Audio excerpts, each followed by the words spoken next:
L'émotion suscitée par la mort de George Floyd, combinée dans le monde à une forme de violence latente post-confinement, génère une véritable inquiétude et c'est un mouvement, Théo Manval, d'ampleur mondiale. Oui, avec des manifestations dans de très nombreux pays, encore hier soir et ce matin, avec cette image, François, au Canada, le Premier ministre Justin Trudeau, genou à terre, dans la foule des manifestants à Ottawa et sous les applaudissements, vous l'entendez, t-shirt Black Lives Matter, les vies noires comptent à la main. Il n'a pas pris la parole sur place, mais quelques heures plus tôt, pour saluer une nouvelle fois ce mouvement qui dénonce les discriminations raciales intégrées dans la société.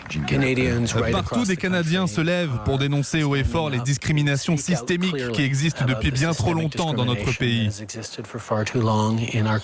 Et je veux saluer leur travail, leur dire que notre gouvernement sera un partenaire et j'espère voir encore des milliers de Canadiens manifester pacifiquement dans le pays.